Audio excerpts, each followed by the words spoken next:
Oh, there we go. It's all being recorded. So we'll call this meeting to order. Brian will take note of the roll. I believe the only one we're missing is Susan. I don't see her on the participation list, but all right, first order of business. So they are one-year appointments for the chair, vice chair, and secretary. I will say I was chair, or I am chair currently, and then vice chair is Mike Striegel. And then secretary was Mark, and or usually Brian takes the minutes, so the secretary kind of gets off a little bit easy on this in this committee. But so we need motions and approval of positions. There are one-year appointments, so every year we have to either reappoint or appoint new positions. So we will start with the appointment of chair. Are there any motions?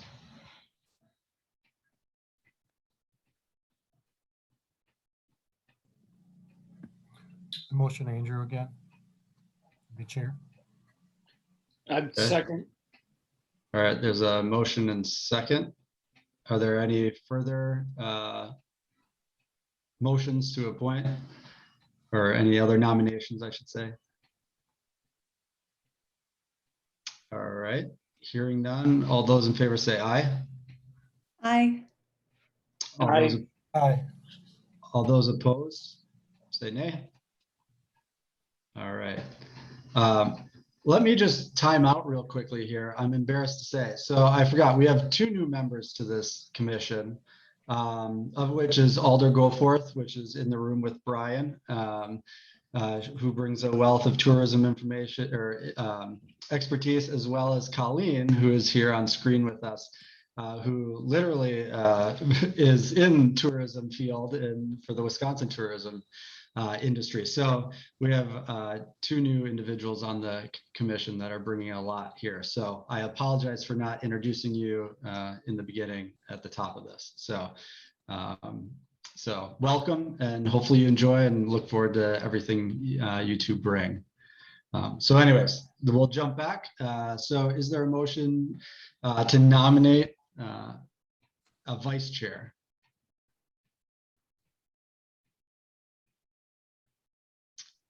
I will nominate Mike. I'm happy to do it again, but I also, if somebody else wants to step up, I won't feel offended either. So if one of our new members would like to, that's perfectly all right, but I'm happy to continue if you'd like. Are there any, well, is there a second to that motion? I should have, her nomination. I'll second. All right. Is that because you don't want to be? Maybe a little. Just to learn a little more first. And Yeah, sorry for my dog in the background there. Are there any other motions or nominations? All right, hearing and seeing none. All those in favor say aye. Aye. aye. All those opposed, nay.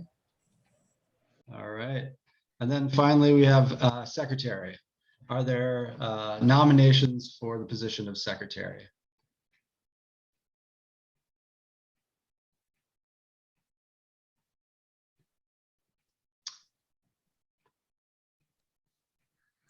All right. Remind us who's secretary now? So Mark is secretary currently. I would nominate Mark. Oh, okay. He's the staff person. Him and I both for you. All right. All those in, any other nominations? All right. All those in favor say aye. Aye. That needs a, sorry, we need a second on that one. Oh, I think Colleen seconded it. I believe, I don't know. Second. Oh, Last one. Okay. all right. All right. All those in favor say aye. Aye. All those opposed, nay. All right, they pass. All right, approval of minutes from October 29th, 2020. Were there any additions, changes, corrections that anybody saw? necessary? Hearing and seeing none, all those in favor say aye. Yeah, motion and a second on that as well. Oh, sorry. I'll motion approval of the minutes. Is there a second? I'll second. All right, Christy seconds. All right, now is there any additions, changes, corrections? Hearing and seeing none, all those in favor of approving the minutes, say aye. Aye. Aye. All those opposed, nay. All right, and those pass. Appearances, I know we do have Devin, but he kind of rolls into the new business section, so we'll call on him at that point. Is there anyone else on your side there, Brian? No. All right, I was perfect. wondering if I could make a request. Sure. I don't know Colleen, and I was wondering if we might go around and do introductions just to, Sure. I would like to know more about her and she might like to know more about us. Sure. Yeah, no, that's a good suggestion. So I'll start and then I'll just kind of do a round robin on my screen here. My name is Andrew Kitzlar, Monona resident. Used to be on the council, have been on the Tourism Commission for since its inception, actually, for I think this is the 3rd or 4th year now. Let's see here. I'm on the MESBA Board of Directors. I help out with the Friends of San Damiano. And then in my professional life, I fundraise for UW-Madison. So that's a little bit of my background there. Mike is next on my screen. Yep. Hello. I'm lucky to know most of you, but hi, Colleen. Mike Striegel, I'm the president and executive director of the Aldo Leopold Nature Center in Monona. I don't live in Monona, but I do work in Monona at the Nature Center. And I've also been on the commission since its inception. And then Christy. Hi, everyone. My name is Christy Goharth. I'm an alder here in Monona. I'm currently employed. I'm the executive director of Free Bikes for Kids Madison. I started in tourism work in I'm all confused. 1998. Oh, time flies, as they say. And then I started a business in the tourism sector in 2000 and worked in tourism until about 2019. And I don't currently work in tourism, but I have served on several of these commissions through local chambers of commerce and cities around the area. So welcome, Colleen. Awesome. Colleen. Hi, and thank you so much, Alder Goforth. I really appreciate meeting you all and knowing your backgrounds. I grew up in McFarland, moved out of state, moved back to Wisconsin in 2015, where I spent a few years as a staffer at the legislature. So a lot of familiarity with grants. And then at the beginning of this year, I took a job with the Department of Tourism as a communications specialist. But I work more in the secretary's office, which is more the industry side and again, dealing with grants and state funding. So I have nothing to do with those lovely billboards you see on the side of the road. So, and I've lived in Monona for about 4 years. I live here with my husband and my 3-year-old daughter. And I just love the community so much that I threw in my application because I really wanted to be a part of city government, because I think all of my interactions with this municipality has been so great. So I wanted to be a part of it. Thank you so much. Really nice to meet all of you. Glad to have you. Mark. I'm sorry, I missed the very beginning because I had to take a phone call. I just realized I'm not actually a member of this tours committee. I don't know if you guys were talking about that when I was off. There's only 5 members on here. I'm not one of them. I used to be one, but I'm not anymore. I'm just more here for staff as the finance director and answering kind of the numbers questions and things like that. So I don't know if you have to go back through the motions. Yeah. I think I made the first motion. I just realized I'm not actually a member of the committee. Gotcha. News to me. Sorry about that. No It worries. was just recently, but it was kicked off. We'll touch on that in a second. Brian, do you want to introduce yourself? And then Devin, I know you'll introduce yourself when we chat about you. Yeah, hi, my name is Brian Gatt. I'm the city administrator for Monona. I've been with Monona for about 2.5 years now. Prior to that, I came from the village of New Glarus. I live in the Verona area. And then to your question about the motions, the only one that would be affected is the secretary position, but again, since staff is really taking the minutes, the secretary role is probably pretty perfunctory at this point, so any other member of the commission could formally take on the role. And between Mark and I, we take care of the back end of house type of stuff for the committee. All right, sounds good. Is that a role, Christy or Colleen, you'd like to take? I'd be happy to step up for that, sure. All right. I did notice that the website does need an update on the commission members. Sure. As secretary, I'll make note of that. Thank you. All right. Well, we'll formally, is there a motion to formally nominate Christy as secretary? So moved. Is there a second? Second. All right. All those in favor say aye. Aye. Aye. All those opposed, nay. All right. There you go. Thanks for mentioning that, Mark, and thanks for doing the correction, Brian, and everybody for participating. All right, moving on to discussion and possible action items. So we do have a request for funding for the initial one. We have it in consideration ahead of our general opening because this event is in October before formal approval of any future funding would be happening. So we felt that this should be considered at this time. So it's a consideration or request for approval for the Monona Chili Fest funding. Hopefully everybody got a chance to review the application that was included in the packet. And I will kick it off to Devin to give a little bit more of a background behind the Chili Fest and how you utilize the funds and that type of thing. Sure. So my name is Devin Renner. I am the executive director of the Monona Chamber of Commerce, MESBA, as we are commonly known. We, in 2019, took on tourism for the city. And so we have, since that time, obviously it was kind of a hiccup last year, but have implemented more things to essentially drive tourism to Monona. Heads and beds is generally the way we look at it. So that's kind of the common goal. And so the Fall Festival and the Chili Fest, for those of you who live here, obviously know that's been going on for close to 40 years, since the early 1980s. And it has been run by the Monona Businessmen's Association. Sorry, Colleen, Joe, questions? Oh, looked like a hand was raised. So it's been run by the Monona Businessmen's Association, and they have really struggled with membership.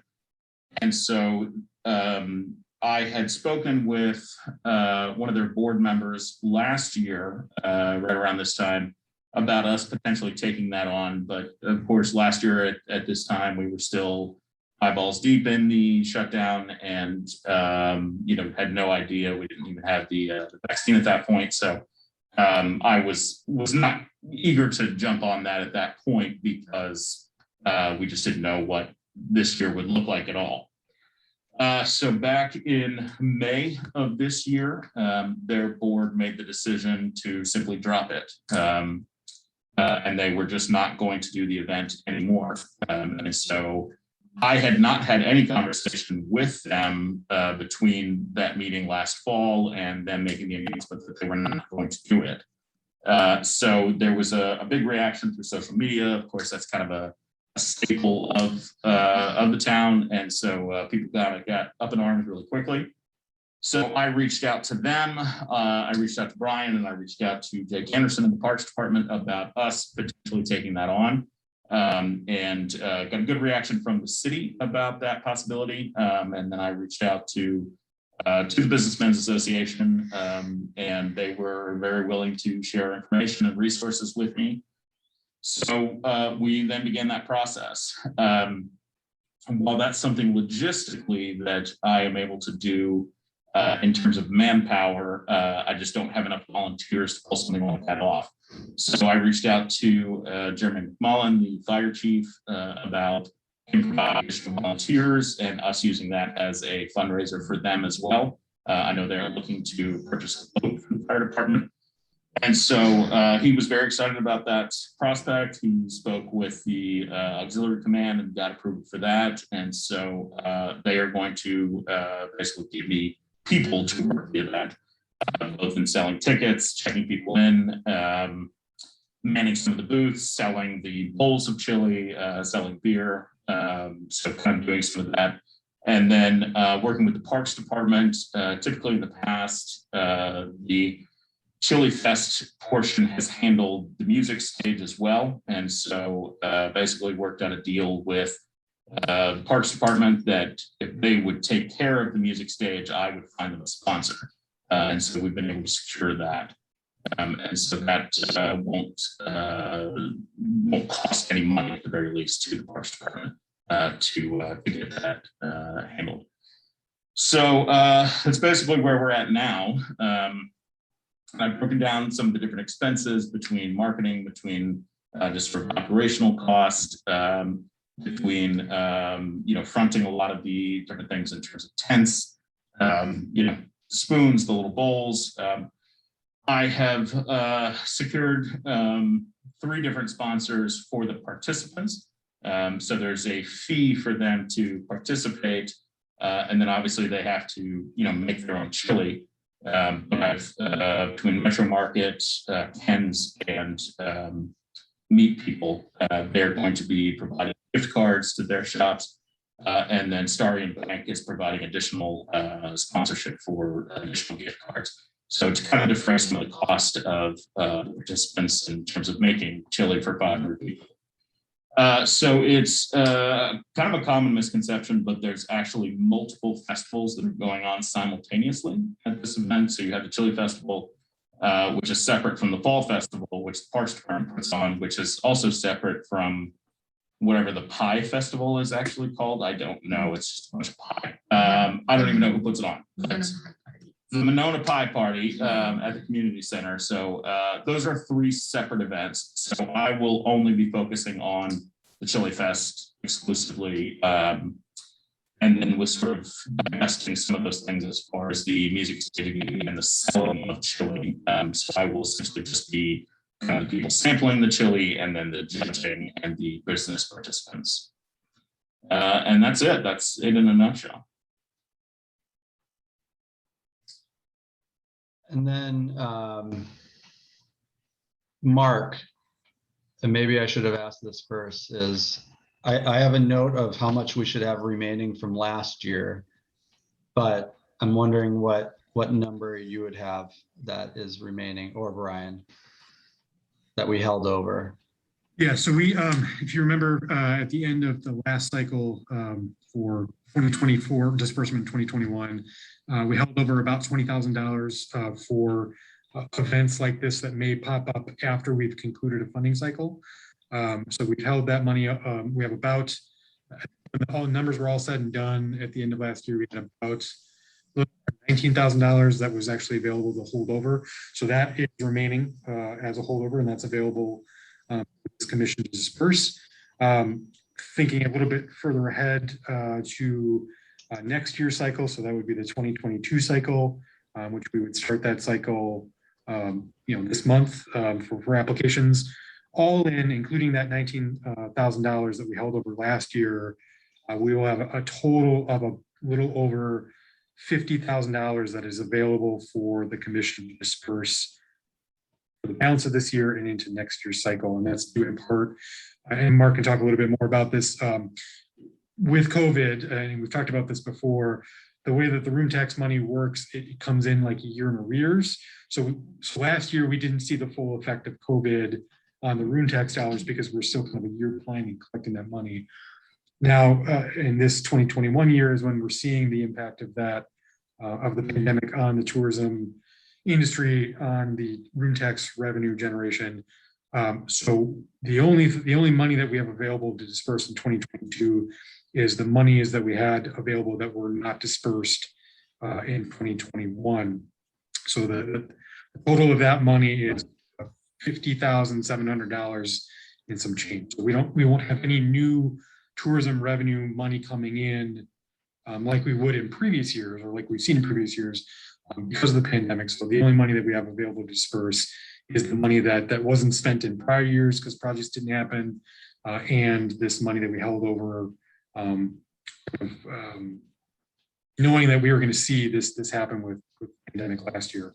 So for this discussion and or next couple of discussion items, the max amount that we have to disperse is a little over $50,000.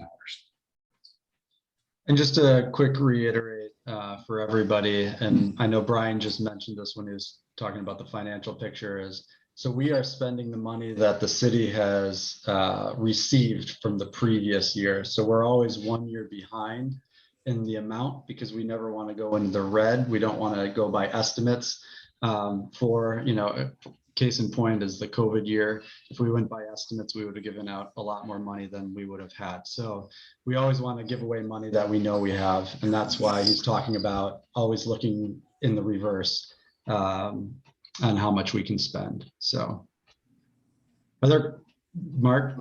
Yeah, I just want to make sure everybody as a whole knows what happened. When they set this whole new room tax, we were grandfathered in. So we used to give all our money into the general fund. They were grandfathered in.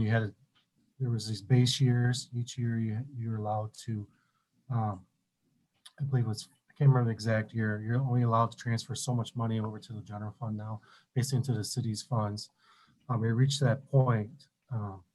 So we didn't have enough money even to transfer to the general fund. So we took about a $30,000 to $40,000 loss last year because we didn't receive enough room tax money with that. For next year going forward, I'm just looking at this year's for 2021. We are probably going to be about $45,000 to $50,000 over what we have to transfer to the city. So there'll be more money coming in next year, and then hopefully from there it'll gradually increase. But the last quarter, which had been the second quarter, was for just opening up, was a pretty successful quarter. So I believe here with the football and some other events here for the third quarter and fourth quarter, we should be building that number back up, and then we'll keep on growing from there. Other questions that people have just on the financial picture, not even the application at this point?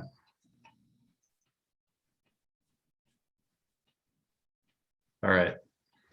All right. Now that we know all of that, looking at the application and after Devin's explanation, I'll open it up for questions.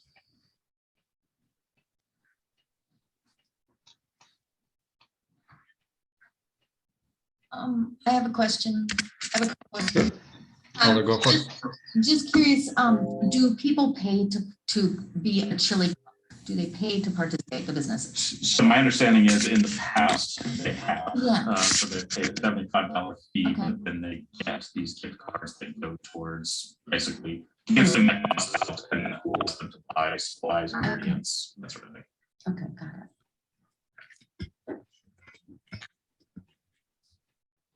I was wondering, so in addition to those gift cards, what are the other sponsorship levels? Like, is this your only, because like in our application, it doesn't really give a line for like, your Right. incoming funds or what you're raising and, So net profits, sure. just curious about, because I want to know if this is your only funding source. Right. If that's important. So far, the only between Measure Markets, Cans, and Meat People, all three did in-kind sponsorships, so essentially just gift cards. Okay. That was my first priority, just in terms of making it easier for people to participate. Yes. And Starting Bank has come on, and they're doing a $250 sponsorship, which will go towards additional gift cards. And then they are looking to sponsor the stage for the Parks Department. So I am in the process of putting together additional sponsorships for some of the larger businesses that they want to come on and be a part of that. We've been talking with Wisconsin distributors, but so far none of them have committed to it yet. So there's no additional funding for that. so I did raise the price of the tickets of the entry. In the past, it's been $5. I raised it to 10. Nice. So I'm sure I'll get some complaints about that, but that should help to mitigate some of that cost as well. And then do you have any other tourism events potentially coming in the fall and winter? Like, is there other things? Because it doesn't seem like we have many applications, but we have a lot of funds to give. So I want to know, like, looking forward. So none that I'm applying for funds for. I am doing a thriller dance class. Okay. So that will be a sort of Halloween event where we're working with Step Above, or excuse me, not Step Above, Variations Dance Studio. We'll be teaching Michael Jackson Thriller. And so we've gotten Ian's Pizza and Delta Beer Lab are doing in-kind sponsorships for that. It's a $35 ticket to do it. So it essentially pays for itself. I am paying the dance studio to come out there. And so that's $500 for 3-hour class. Yeah. So that will essentially pay for itself. And I'm really trying to get Gunderson Funeral Home to be the presenting sponsor for that, because I think that's hilarious. That would be fun. We'll see if they say yes. Oh, awesome. Yeah. Hope so. But Their business is booming. exactly, yes. That is my other kind of, I guess, Okay. big in terms of potential tourism event. Everything else that we have slated at the moment is either already paid for with the tailgates. We're doing 3 of them. First one is this weekend. It'll be on Saturday. So essentially the design behind that was to reach out to older Gen Xers, younger boomers, people who are going to the Badger games, but are kind of too old and past the hanging out at Regent Street. I want to get drunk with a bunch of 20-year-olds kind of thing. So getting those people to come and stay in the Monona hotels, and then putting on a tailgate. So we're doing that at Grand Crossing. So as part of their hotel stay, you get free access to the event. We're having food. Honeys, we'll have drinks, we'll have tailgate games. We have a screen that's being set up where they can people can actually watch the pregame or the game. And then there's a shuttle service that will take them from there to the game and back again, back to their hotel. And then that's open to the public, which will get ticketed. That's $40 to get in. But it's all you can need, even with drink tickets and that sort of thing. So it's a fairly good deal, I think. And that is being paid largely.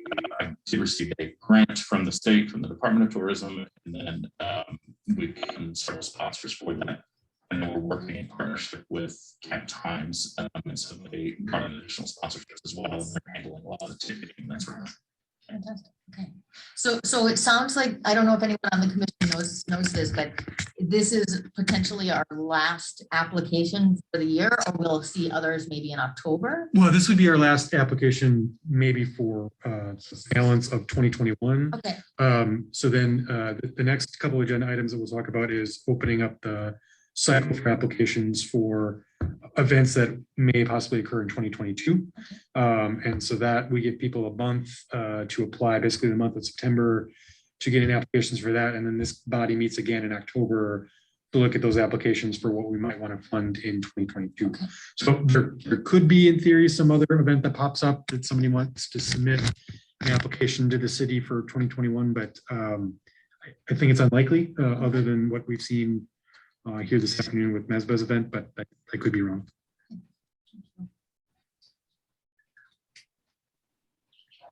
What are, Colleen? Oh, I'm sorry. I just had some questions about the application. And I'm sorry if some of this is old hat to people who've been on the commission a while. I was just a little curious how you came to the projected number of overnight hotel stays. So that was in part in conversations with the Businessmen's Association, in terms of you have some of the participants, the people who are actually making the chili. The majority of it is Monona or Monona area businesses, but you do have some that are just sort of amateur, professional chili cook-off attendees who do travel frequently for these things.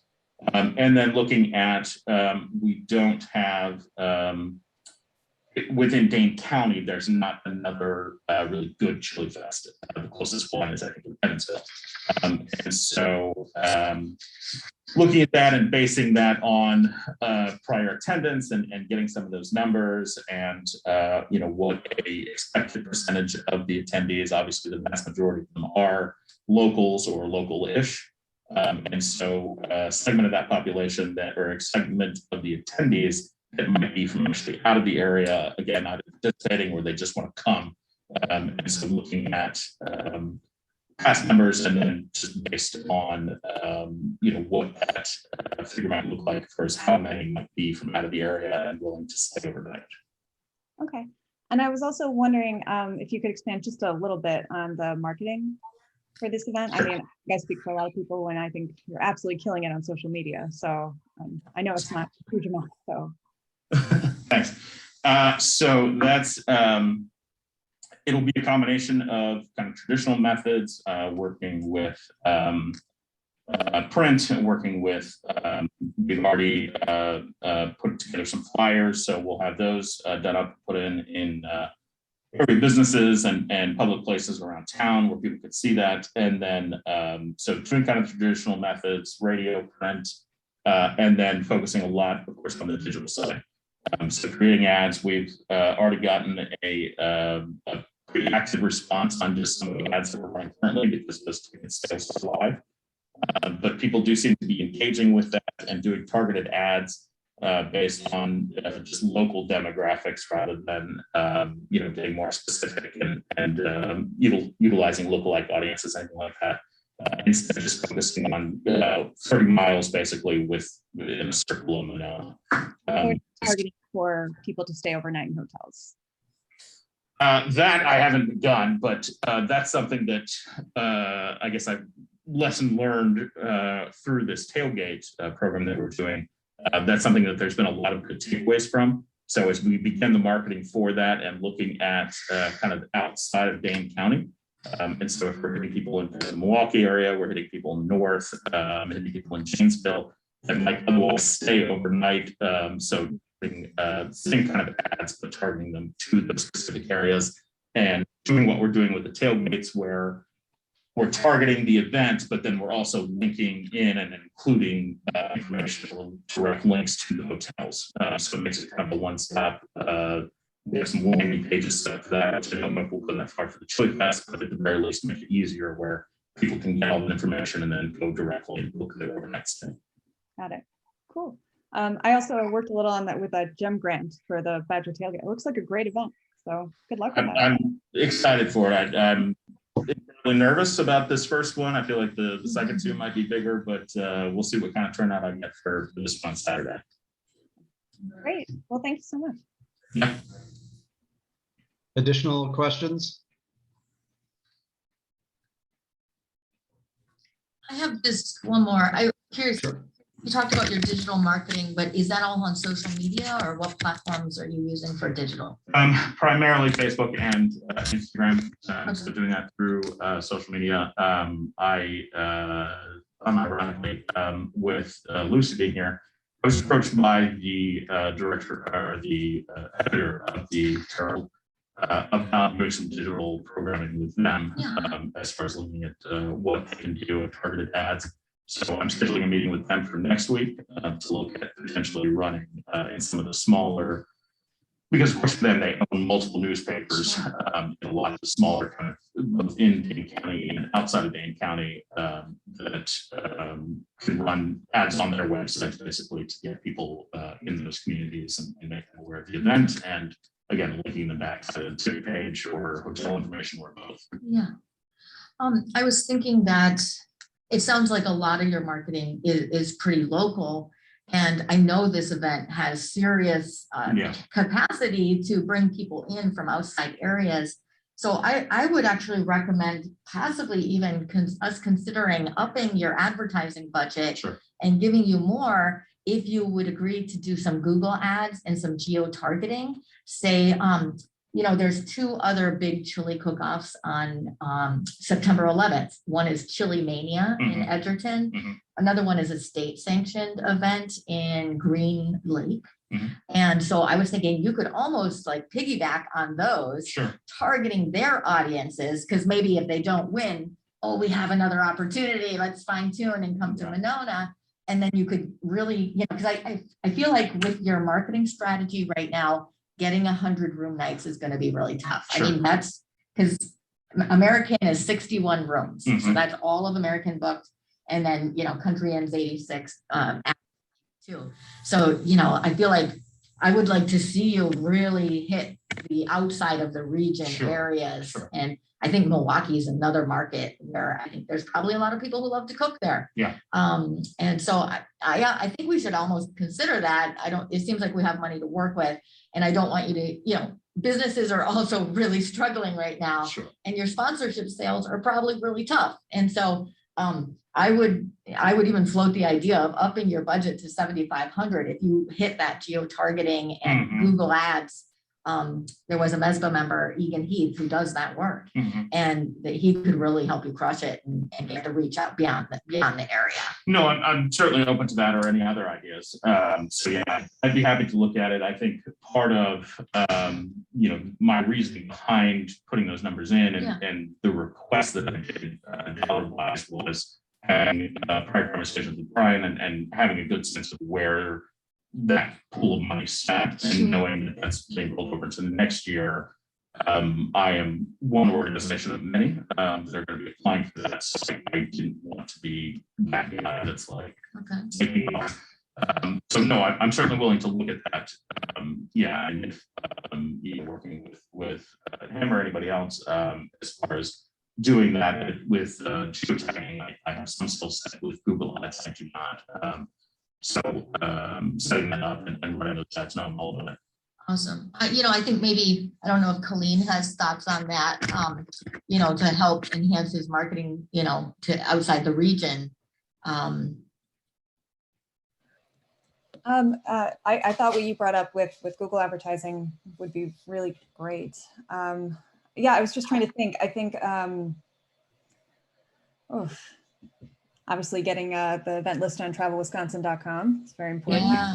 Yeah. And I am working with some of our area partners, Destination Madison, probably being the biggest one as far as getting the events listed out there, to kind of Madison proper and getting plugged into some of those networks, but certainly with Travel Wisconsin as well. Great.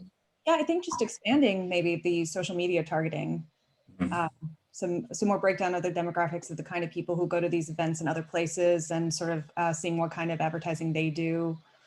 What traditionally the traditional demographic, and then kind of doing maybe a several county-wide reach instead of locally.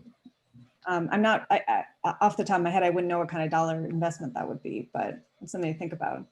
Well, I kind of thought about it just from my own experience, which anecdotal is certainly never super glamorous, but I've traveled for the Dubuque Chili Festival a couple of times, and for any of you have been in that. What we're putting on is certainly not to that level. I would love it to be within the next few years and kind of grow it to that level, but they typically have 100 plus different participants who are making the chili, and it's a very impressive competition. In the past, I don't know. I've lived in Manila for going on 4 years.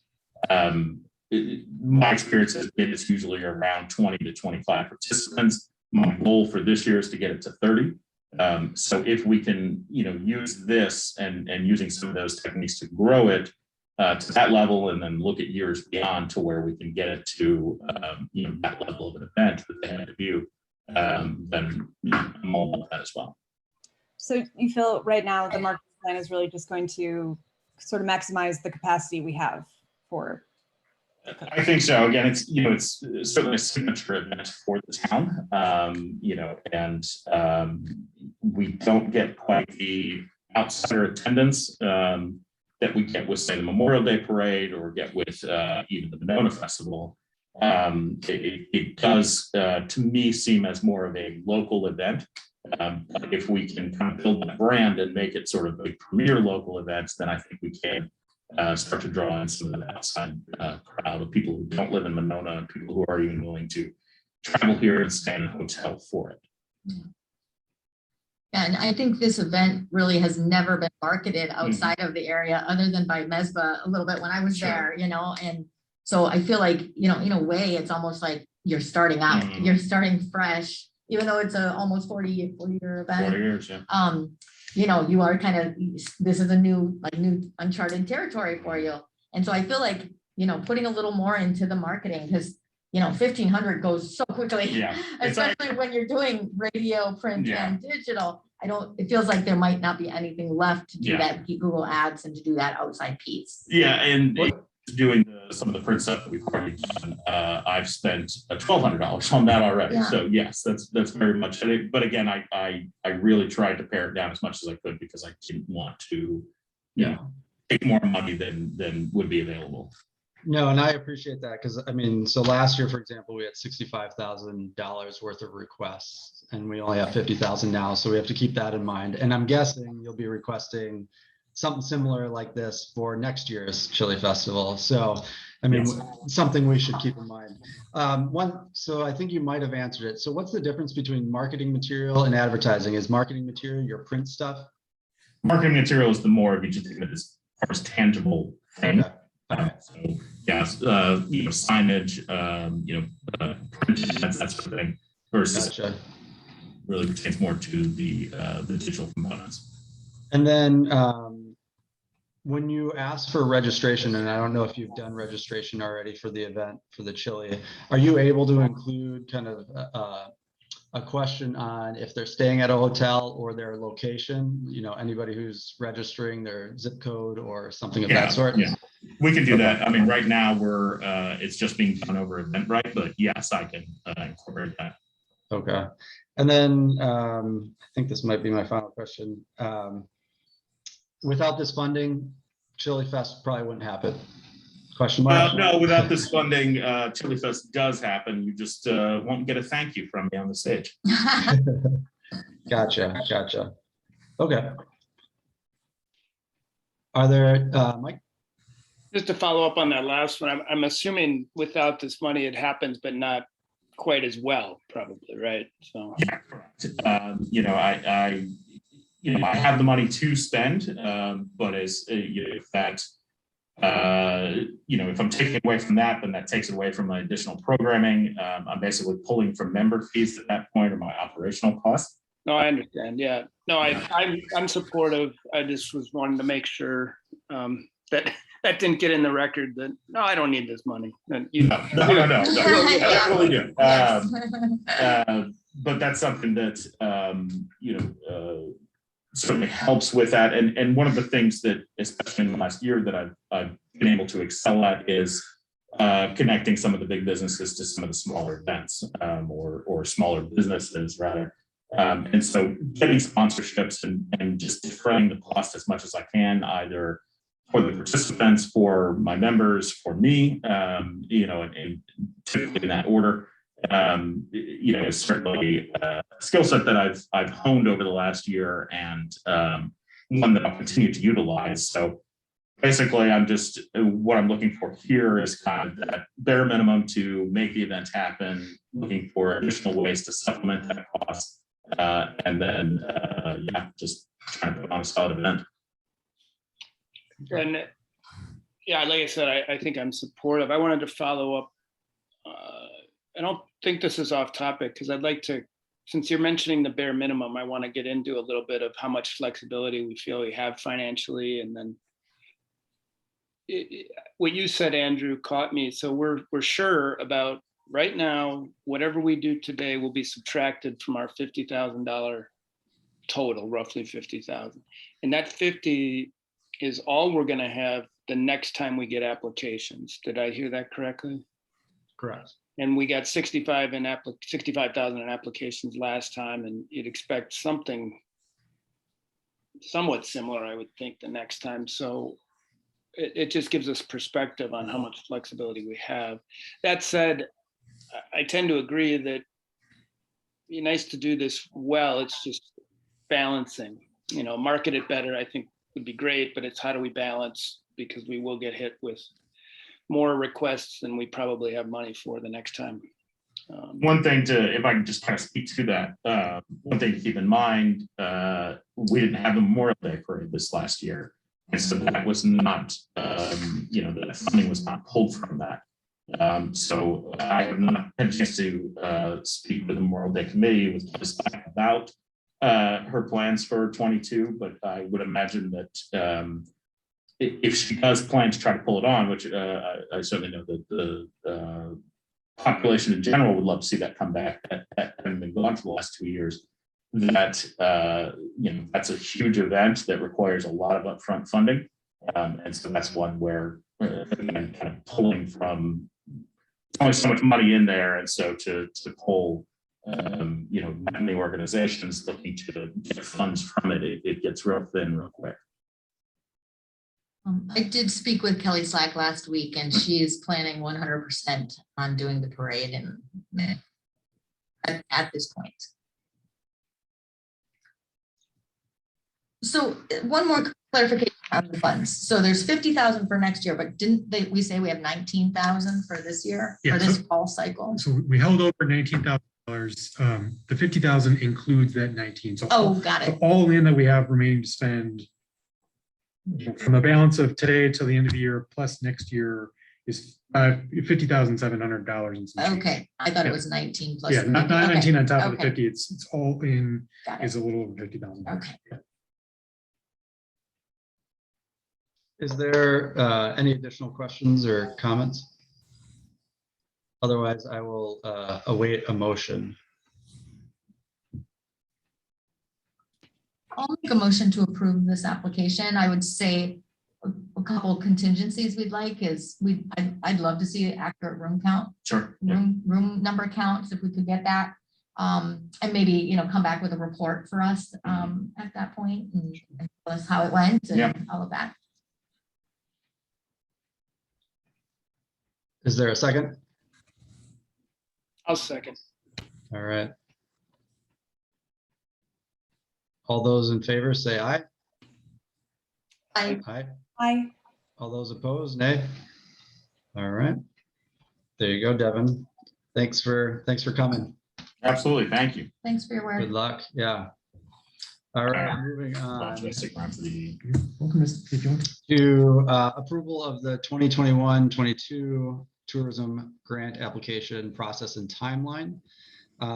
We don't necessarily, I don't believe, need a approval per se, but a discussion on it in the sense, previous years, as Brian already had mentioned, we have this meeting in August. We approve it for usually a release in, I know last year we were 15 days behind, so we met early September. We published it online and advertised it on September 15th, and then waited until October 15th to close the application process. And then we met on October 20th. And then we actually had another meeting after that point because we had some follow-up questions for organizations. So that's generally the timeline. Obviously, we're meeting a little bit earlier. So depending on our conversation about the application and the amount of changes or suggestions that we have, that could go two ways. One, we need another meeting to discuss it again and to refine any draft improvements. Or two, there are minor edits. Brian makes those changes and then he can publish it essentially as soon as possible, if not, tomorrow. So the way I kind of see it, and again, I'll open this up for discussion, is opening it, the grant process, again, depending on the conversation, September 1, giving it a month until October 1st. And then we would do a doodle poll between the commission members to formulate a meeting date after that point so that we can review the applications, talk about them, and we invite all the applicants to attend the meeting in order to give us a little bit more insight and answer questions for us. So that meeting would be, anywhere after October 1 to no later than, I would say, October 30th. And our hope is that we are running ahead of any organizational budgeting process so that they would know what money is coming in from the Tourism Commission. Is that about right, Brian? Yep, that's a good summation. Are there questions, comments, concerns, other ideas that commission members have for the timeline? And for sake of record and or conversation, as of now, depending on COVID, I will be out of country from the 4th until the 19th of October. So that might be a little bit of a finagling for our meeting and decision date. So I apologize for that in advance, but I think we can work through that. I do have one thing I wanted to bring to the commission's attention about the application form. So I included the draft in your packet, and I apologize. I was working with some staff here to revise that document. We in years past have done it as a fillable PDF document, and when I tried to print it to PDF to include in this packet, it didn't work well. But the reason why I'm bringing it up is at the end of the last year's cycle, the commission asked for a couple questions to be added to the application, which I've done, but it just for whatever reason doesn't show up on the version that's in your packet. So let me just read to you the additional questions that we've added that we would ask the applicants to provide information on. Number one is, does your project or event have any sponsorships with any local hotels? Number two, please provide an estimate of local versus outside event attendees. And number three, in the event that your event project does not receive tourism funding, could you still do the event? And then in addition, under the application procedures box where there's a couple of check boxes, we did add a couple of additional checks so that applicants were aware of information. So we added underneath what would be the deadline for the awarded funds. We added a bullet that says funded projects must utilize the Monona Tourism logo in official marketing and sponsorship information. And a second one was added saying that funded project will be required to provide a report and presentation to the Tourism Commission on number of attendees and how the funds were utilized after the event is complete. So exactly those things that we just mentioned for the last application that you just had in front of you, those are now part of the quote unquote official application that we'd be looking to use for this upcoming cycle. So just so that's clear for everybody. Yeah, so we'll move on to discuss the application. And I do see in the cost estimate, there is a spot for grants and donations for outside organizations too. I think somebody had mentioned that there wasn't a spot for that. So in taking a look at even the cover letter and the application, now's the time to suggest any changes, additions. Feel free to raise your hand.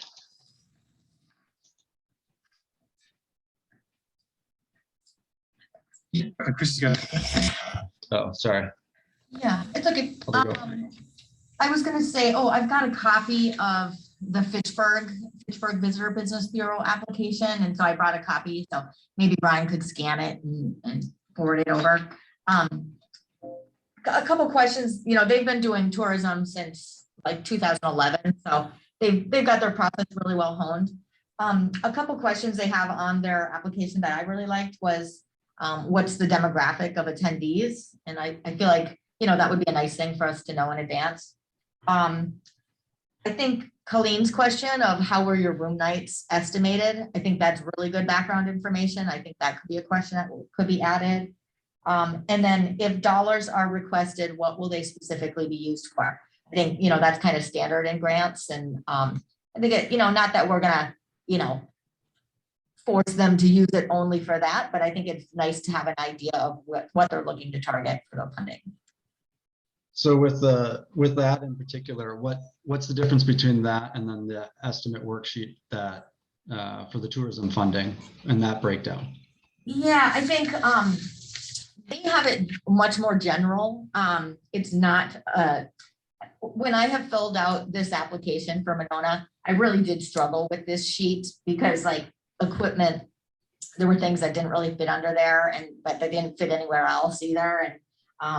And like supplies, I just feel like we might be better off on that estimate worksheet just to ask. What they do is they ask a very general, give us your, let me find it.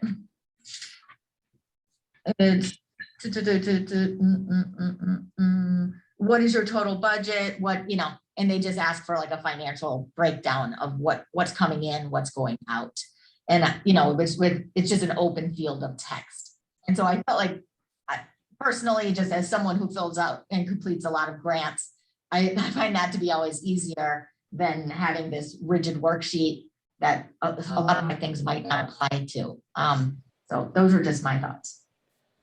Just a thought that I've sometimes when you work with grant applications, sometimes they really do like the specificity of a worksheet. So could it be maybe you could either do the worksheet or just, this is actually how I would break it down in a sort of blank, either or. Great suggestion. Yeah, I like that idea. I mean, what I liked about our worksheet, and I understand that it would be hard, especially since we don't have kind of an other or miscellaneous kind of section. I mean, usually when dollars come in, I mean, like we just did for MESBA, it was under marketing and we asked, well, how are you going to use it? So I feel like we do dig into the specificity, and that's why I like the worksheet, but I do like the option of and/or giving organizations that ability.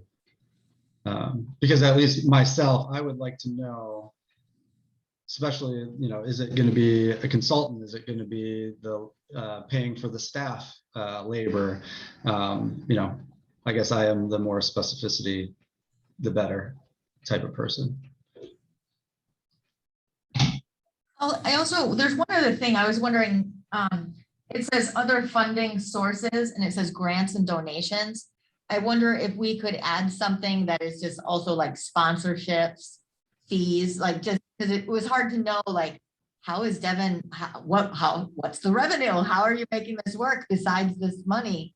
And so maybe having a line item for other funding sources, not just tied to grants and donations. Sure. And sure. And grant, yeah, I think everybody defines them differently, but you could have grant / sponsorships too, or yeah, that's fine. And we, Brian, we could also just take out the grants and donations and just put, in the gray line, under parentheses, example grants, sponsorships, donations. Yep. Got it. And maybe that's something we do with this too, is not any prescribed suggestions of like purchase supplies, purchased equipment, that type of thing, but we leave the form even more flowing so that people can kind of put in different things here or there. I don't know if that would help or be more confusing. I'm sorry, this is a very basic question, but if somebody has trouble filling out one of these grant applications, who do they normally contact at the city for help? They contact me, the administrator. Okay. And do you feel like there's a lot of confusion when filling these out or no? Generally? I think there has been in the past, particularly if you've got a new event and you're like Alder Goharth said, when you're trying to figure out which box to put something in, that can cause some confusion. I think events that have kind of had a track record of doing it for a couple of years, it becomes a little bit more easy. So I think doing, whether it's, using the spreadsheet or doing providing them the opportunity to do a narrative where they could describe in their own words, this $1,000 of our request is expected to go to X thing, and this other $1,000 is expected to go to this Y thing. I think that some applicants have taken us up on that and done that instead of the spreadsheet. So I think the and/or option makes sense and is fine. And I think as long as we can get through the point in our words to them that we just want to know where the money's going and what they're spending it on. And if that's better through narrative than it is through a worksheet, that's fine too. But they're going to be asked eventually. So it's better than getting, $10,000 and then asking, what are you going to use it for? Please now give us the specificity. But I also think we should, it says somewhere in our application, it's in the second paragraph of the cover letter. It says that applicants are strongly encouraged to report back. I actually think that should be a requirement. Yeah, and that's, I made that change in this application. I got to make that change in the letter. Okay. So yeah, thanks for mentioning that. And I'm also curious, in that cover letter, it says funding priorities for Monona Tourism Grant Funds. The last bullet point, it says additional consideration will be given for projects that generate additional tourism related tax dollars within the city. What are those? What are additional tax related dollars? Because I only know about room tax. And I'm trying to- Yeah, so that we took from the state statute, or some of the supportive materials for the state statute. So I have to go back and Yeah, I don't know what see that what would be. that.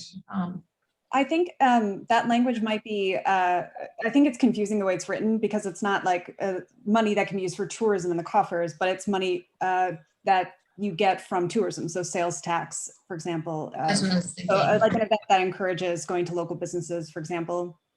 I don't know, that would be a hard thing to estimate, but I think that's what that means. Okay. That's what I thought too. The primary purpose is to generate the hotel stays, but it's saying additional consideration is giving if it will also generate other tax revenue. People go to coffee shops or, whatever. That kind of stuff. Maybe we could tweak it just to say that benefits the local economy, or make it a little more direct, possibly. And so the application that I have, it says applicants are strongly encouraged to attend our meeting. Where does it say that they're strongly encouraged to? On the cover, the draft of the cover letter from last year, it says strongly encouraged, and the strongly is bolded and underlined. So I would, applicants must attend. Must attend, okay. But Alder Goforth mentioned something about reporting, Yeah. and there was no reporting in this one. Yeah, so it's actually, you're right, it's an addition, and in that they do on the Fitchburg application, they have some fine print at the bottom. And it says if a request is honored, recipients are required to report back to the committee with the details of the success, the challenges, finances, future, I think something like that might be really beneficial for us. And we did that. Oh. And I did include that language on the application now. So it's not on that version that you have in your packet because for whatever reason that didn't save, but on the version that I've got here. So I added a bullet point under application procedures, saying two things. One, funded projects must use the Monona Tourism logo, which has been a condition that we've put on awarded applications in the past. And then I also added a bullet saying funded projects will be required to provide a report and presentation to the Tourism Commission on the number of attendees and how the funds were utilized after the event is completed. So that's now part of the application. So if by signing the application, they are committing to that requirement. And Brian, correct me if I'm wrong, the contract that they sign when we award it, because there's a whole other, contract that already has the reporting requirements in it. Yep. And that I will make sure that for the ones that we award for this next cycle, we'll include the language about the report and the after event report on there. Is there a reporting deadline? There's not, because since events can happen about any time of the year, kind of have two options. You can either say, when everyone has to report at about this time, so like fall of 2022, or have them report after their event occurs throughout the course of the calendar year, which I think probably makes more sense given that, otherwise you're getting a meeting in late summer, early fall, just to hear 5 or 6 different reports when you could maybe spread that out over the course of the calendar year after the events are done. I guess it's up to the commission to decide how they want to handle that. Yeah, what are our thoughts on that? Because right now, so the conflict has been, some people are applying for grants. Well, okay, so the grant application process, goes from September to October, and then we decide in October. I think the chili cook-off would be an example of an event that when they apply for it next year, they wouldn't be able to report on it yet until we've already made our decision. So I don't know, what are our thoughts on having one meeting where we just always say every June we meet and we hear reports? Or would you rather hear it after, kind of a postmortem, if you will, afterwards, after every event? And I would say, based on last year, we had about 5 or 6 events funded. So it'd be about 5 or 6 meetings. I'd suggest the one date to hear the reports, but then perhaps, to the extent we haven't heard of some, if they weren't able to report by that date, that we could hold it you know, it could be the start of our meeting to review applications. We could look at any reports we haven't heard yet, Sure. something like that. Does everyone kind of like the idea of a one drop, if you will, meeting, and then that future? Colleen, I saw you unmute. Oh, no, that sounds good. That's what I was gonna say. What, you know, based on yours and Alder Goforth's experience, what time frame? I mean, I guess maybe it's more specific. I'm looking at our thing real quick. We had a lot of fall events that we funded, or well, we had summer events and fall events that we funded last year. So maybe it's even an April meeting that we sit down with everyone and kind of recap. But what are your guys' thoughts on that?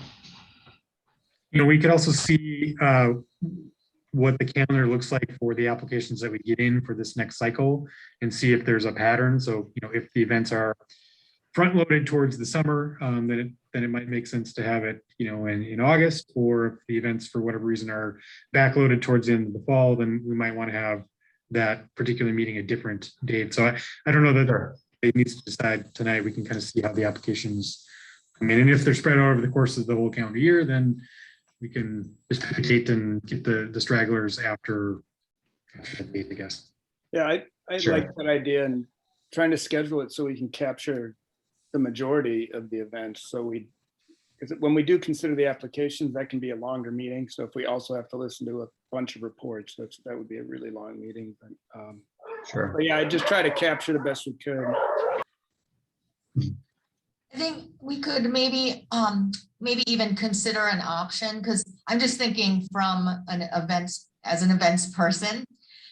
So let's say you had an event in July, and then now you've had another event in November, and now you're reporting in April. And so that July event is going to be really foggy and you're going to struggle to come up with those details. I mean, you'll have, a report probably written, but it won't be as fresh because another event has probably replaced that. So maybe an option for someone, like if it doesn't fit well with our calendar, if they wanted to come to another meeting and report just because it's closer to their time frame and they've just wrapped up, it's all fresh, and maybe we give them that option.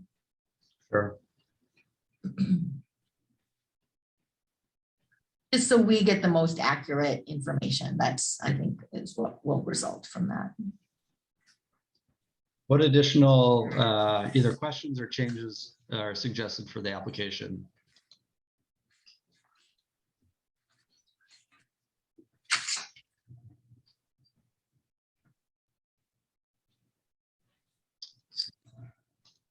Hearing none. Not necessarily a vote at this point, but are we comfortable with these changes being made? I didn't necessarily hear anything too big, and voting on it to give Brian the power to make those changes and then publish it for the starting of the application process. What are people's feeling on that? Sure. Okay. All right. So hearing no additional changes, is there a motion to approve with the recommended additions noted by Brian, the application for the 21-22 process? And that includes the comments that Alder Goforth mentioned. I'll incorporate that into both the letter and the application where it makes sense. Sure. Sure, I'll move to approve the edits and additions for the new tourism grant application. Is there a second? Second. All right. Any further discussion? Just more a point of information for the body. I probably won't get this finished by tomorrow to post for September 1. But if I can get it done by the end of the week, I'll do that. Worst case scenario would be we'd wait until after Labor Day and then post it on September 7th and keep people till October 7th. This is it. So I'll post it a month out from when it's ready to go up live so that then people have a month to respond. Sounds good. All right. All those in favor say aye. Aye. Aye. All those opposed, nay. All right. Let me scroll back up. Any additional items for discussion on future agenda that anybody wanted to note? Hearing and seeing none. Our next meeting will be October 21, or well, 2021. We will send out a doodle poll similar to how we figured out this one. And if we, for some reason, need a meeting before, we'll be in touch. So is there a motion to adjourn? Is there a second? Second. All right, a dual second. All those in favor say aye. Aye. All Aye. those opposed say nay. All right, we're adjourned. Thanks everyone for your time. Appreciate Really it. nice to meet everyone. Yeah, nice Yeah. meeting you. Take care.